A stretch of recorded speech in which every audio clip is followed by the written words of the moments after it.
Jangan lupa like, komen, dan subscribe channel YouTube TVRI Bengkulu dan nyalakan lonceng notifikasinya.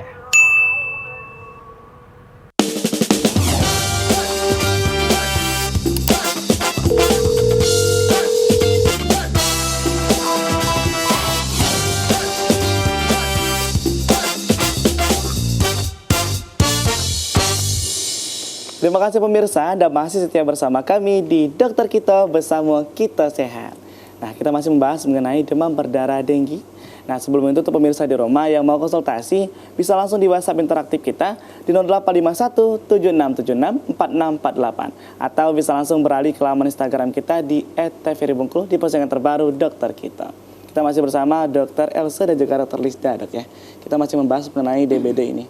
Nah, dok, kadang kalau di masyarakat umum, dok ya, kita masih bingung nih, sebenarnya DBD dan malaria ini sama atau berbeda sih, dok? Itu penjelasannya bagaimana, Dokter Lisda? Oke, jadi kadang-kadang ini sebuah mitos ya sebenarnya ya. Kalau di masyarakat itu mengartikan kadang-kadang kena malaria itu sama dengan kena DBD. Jadi dia nyebutnya itu sekali satu gitu. Mungkin karena sama-sama nyamuk kali ya, seperti yang disampaikan oleh Dokter Elsa tadi. Cuman kan jenis nyamuknya berbeda gitu ya. Nah, jadi sebenarnya DBD sama malaria itu jelas dua hal yang berbeda, sangat berbeda gitu ya. Kenapa berbeda? Pertama dari segi etiologinya juga berbeda. Lalu kemudian dari segi gejala, tanda dan gejala juga mungkin ada beberapa yang sama. Misalnya dari demamnya, memang sama-sama demam karena menjadi sebuah penanda bahwa ada infeksi gitu kan. Nah, kembali lagi infeksi itu kan ada banyak nih, bisa virus, bisa bakteri, bisa parasit, bisa jamur dan lain sebagainya. Jadi memang mereka sama-sama demam, namun penyebabnya itu berbeda.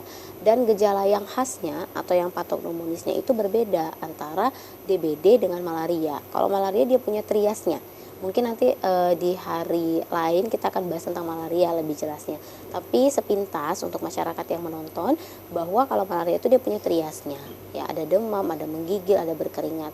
Sedangkan pada demam berdarah denggi itu kita lebih fokus pada gejala perdarahannya gitu. Jadi yang menjadi tanda khasnya atau tanda patognomonisnya itu adalah perdarahan. Kalau yang masyarakat sering dengar itu bintik-bintik merah, mungkin sering terdengar ya. Sering sekali, dok ya, ada bintik-bintik merah saat orang terpapar virus ini, dok ya. Iya, betul sekali. Tapi yang jelas antara dua ini adalah hal yang sangat berbeda.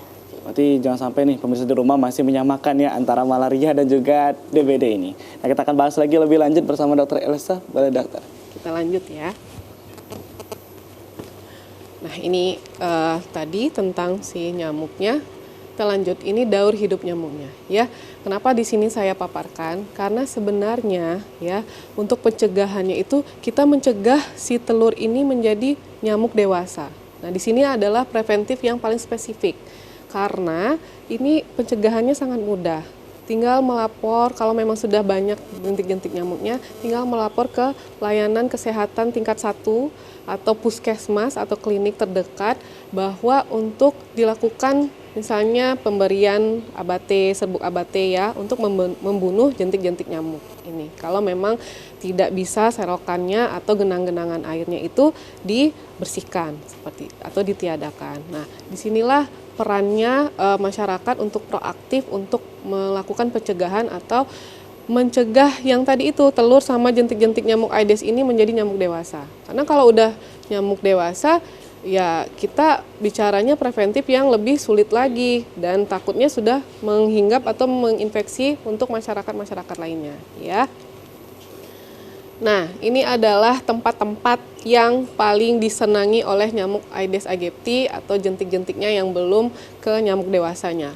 Pertama, ini adalah bak mandi ya. Bak mandi, mungkin nanti untuk lebih jelasnya akan dijelaskan oleh Lisda ya gimana untuk pencegahannya. Karena di sini kita tahu genangan, terus gelap, kotor, lembab seperti itu ya. Paling senang nyamuk-nyamuk itu yang gelap, yang bergenang seperti itu ya. Dan ada kolam ikan ya, kolam ikan ini tabung drum seperti itu ya. Ban ya, ban kalau kita lihat ini yang paling senang dimainkan anak-anak ya. Padahal di sini kita lihat ada celah buat terdapat adanya genangan dan di sini gelap dan paling senang nyamuk Aedes aegypti itu. Nah, untuk ibu-ibu di rumah juga yang senang ini dengan tanaman yang di pot-pot tapi berisi air juga harus diperhatikan apakah sudah ada jentik-jentik nyamuknya di sini ya. Di sini juga ada Tedmond. Nah, ini adalah tempat-tempat yang paling disenangi oleh nyamuk yang beresiko untuk DBD. Nah, ini yang kita bahas. Apa sih bedanya demam berdarah, demam tifoid, demam malaria, seperti itu ya. Banyak bermacam-macam demam ya. Makanya saya bilang kalau demam hari pertama biasanya kita belum bisa menyebutkan diagnosa pasti hanya dengan anamnesis dengan pemeriksaan fisik saja apakah ini sudah DBD, tifoid atau tipes atau malaria. Nah, tapi kalau dari khasnya, kalau demam DBD itu dia seperti planal kuda. Planal kuda ya, bisa dilihat. Kalau untuk 3 hari pertama, dia itu biasanya demamnya tinggi terus seperti itu ya. Bisa memang sampai 40 derajat, memang demam tinggi. Nah, untuk hari keempat sampai kelima, dianya cenderung demamnya itu turun, seperti itu ya. Tetapi masih ada gejala yang lemah, nyeri-nyeri sendi, seperti itu ya, tetap ada. Dan disinilah perannya fase kritis atau fase pengecoh. Di sini banyak yang terkecoh ya, namanya juga fase pengecoh. Nih, di situ ada kata-kata fase pengecoh. Ditandai dengan penurunan suhu tubuh sampai 37 derajat. Terus apabila tidak mendapat pengobatan, trombosit akan terus menurun. Karena di fase kritis ini dikhawatirkan sudah ada kebocoran plasma. Kebocoran plasma ditandai dengan penurunan trombosit. Penurunan trombosit, gimana caranya melihatnya, Dok? Itulah tadi sudah ada timbul-timbul bintik-bintik merah, perdarahannya ya yang paling khas dari DBD. Terus dia bisa terjadi perdarahan di semua lubang di seluruh badan kita ini, mulai dari lubang hidung, mimisan, dari mulut, gusi berdarah, bisa dari telinga, bisa, dan dari anus bisa ditandai dengan BAB yang hitam, seperti itu. Jadi yang sebenarnya yang dikhawatirkan di sini, karena kalau udah masuk fase kritis dan rehidrasinya tidak cukup, nanti akan sulit digapai untuk rehidrasinya. Berarti pada fase kritis ini, Dok ya, itu demamnya udah turun, tapi akan timbul beberapa penyakit yang lagi, Dok ya? Ya, biasanya akan ada kebocoran plasma tadi dengan manifestasi perdarahan yang macam-macam tadi. Kadang kan kita masih ada yang belum tahu nih, Dok. Sebenarnya suhu bisa dikatakan itu demam itu di berapa derajat, Dok? Suhu normal itu dia di bawah 37,5 derajat Celcius, 36 sampai 37,5 derajat Celcius. Kalau sudah di atas 37,5 derajat Celcius berarti itu sudah suhu tubuh yang naik atau demam. Seperti itu.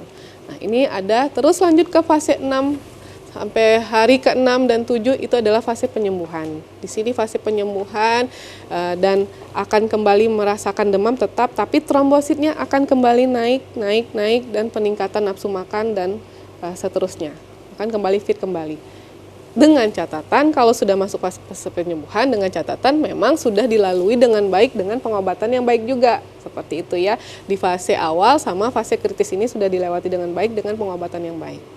Ya. Penanganan itu lebih baik dilakukan langsung di rawat inap di dokter ya, fasilitas kesehatan, atau bisa, Dok, kita rawat sendiri gitu, Dok? Biasanya saya akan selalu mengedukasi ke pasien yang demam hari pertama keduanya memang cenderung tinggi atau saya memang sudah mengira-ngira bahwa ini adalah DBD. Kuncinya kalau DBD itu kan tidak ada antivirus, pengobatan antivirus kita belum ada sampai saat ini. Apalagi yang spesifik pengobatannya untuk virus dengue ini. Kuncinya adalah di rehidrasi. Rehidrasi itu apa? Adalah cairan dengan minum air putih seperti itu. Kalau bisa 2 liter, itu adalah minimal untuk rehidrasi pada kasus-kasus DBD. Kalau bisa lebih dari 2 liter itu sangat baik. Ya, biasanya apakah harus air putih saja? Tidak, boleh dengan cairan yang lain. Boleh jus, boleh susu, teh boleh, kopi boleh, hanya saja kan yang sangat sehat itu adalah jus sama air putih, seperti itu ya. Selain untuk rehidrasi, juga untuk meningkatkan imunitas tubuh dengan buah-buahan. Nah, mengenai jus tadi, Dok, ya, mungkin yang paling sering kita dengar di kalangan masyarakat itu, katanya kalau kita minum jus jambu bisa ningkatin trombosit. Itu sebenarnya benar nggak sih, Dok? Iya, jadi sebenarnya seperti ini. Memang di buahan jambu merah ya, jambu merah itu dia sebenarnya yang paling tinggi itu adalah vitamin C-nya. Vitamin C-nya yang banyak itulah yang untuk imunitas tubuh kita itu naik. meningkatkan trombosit itu akan dia seiring dengan cairan yang cukup di dalam darah, terus ketahanan vaskular sama kapilernya itu baik, maka perdarahan tidak ada, maka trombosit itu akan naik. Tidak apa-apa, boleh, tapi hanya saja sampai saat ini saya belum baca ya, nggak tahu kalau memang ada pemirsa yang baca penelitian tentang apakah memang jambu merah itu meningkat trombosit, belum ada. Hanya saja yang saya baca jambu merah itu vitamin C-nya yang tinggi, terus dengan vitamin C yang tinggi meningkatkan daya tahan tubuh tinggi, nanti akan beriringan. Jadi daya tahan tubuhnya oke, nanti akan trombositnya juga naik. Oke. Karena vitamin dan cairan tadi berarti dok ya? Benar. Nah, ini gejalanya atau ilustrasi seseorang itu terkena demam berdarah. Ini sarang nyamuk dengan nyamuknya dan juga faktor-faktor lainnya ya yang menjadi tempat-tempat nyamuk itu berada. Terus digigitlah seseorang itu, terus nanti beberapa penderita akan mengalami demam, memang sampai ada yang kedinginan seperti itu yang menggigil, terus ada yang sampai pegal-pegal sendinya, sakit-sakit seluruh badannya, matanya terasa nyeri juga, seperti itu ya. Baru nanti penderita itu kalau memang sudah ada di tahap yang trombositnya turun, tidak dari demam dengue sudah menjadi demam berdarah dengue, barulah nanti muncullah yang manifestasi perdarahan tadi. Ada yang bintik-bintik merah, ada yang perdarahan dari lubang-lubang di anggota tubuh. Sering juga yang ditanyakan oleh pasien, apakah semua DBD itu timbul bintik merah? Seperti itu ya. Ada yang iya, ada yang tidak. Karena harus dibedakan demam dengue sama demam berdarah dengue. Penyebabnya satu memang nyamuk Aedes aegypti, tetapi dia ada yang demam dengue tidak ada perdarahannya, ada yang DBD sudah ada perdarahannya. Jadi kalau masih demam dengue belum ada pendarahan bukan berarti tidak parah ya, tetap waspada dengan kuncinya satu, rehidrasi cairan. Penanganan tetap harus baik juga penanganan dok ya? Benar. Oke, nanti kalau yang diagnosa akan dilanjutkan oleh dokter Lisda. Nah, sebelum itu dok, ini kan kita melihat kalau lagi menggigil dok ya, kadang ada yang mengatakan jangan pakai selimut gitu dok ya. Ada yang mengatakan harus tetap selimut, itu sebenarnya yang bagus tuh yang baiknya bagaimana dok? Yang bagus itu memang tidak pakai selimut. Karena apa? Karena ibaratnya itu kalau kita lagi demam seperti itu ya, kita itu sebenarnya untuk ibaratnya kalau bahasa awamnya itu melepaskan panas seperti itu ya. Dengan kita memakai selimut, nanti suhu di luar dengan suhu tubuh kita itu nggak balance lagi seperti itu. Nanti tubuh kita akan tetap akan semakin menaikkan suhu karena kita sudah dilapisi dengan selimut. Kalau tidak imbang tadi dok ya, sudah panas ditutup lagi. Nah, kita akan bahas lagi dok ya mengenai DBD yang lebih lengkap lagi bersama dokter Lisda dan juga dokter Elsa. Untuk pemirsa di rumah, jangan kemana-mana, tetaplah bersama kami di Dokter Kita.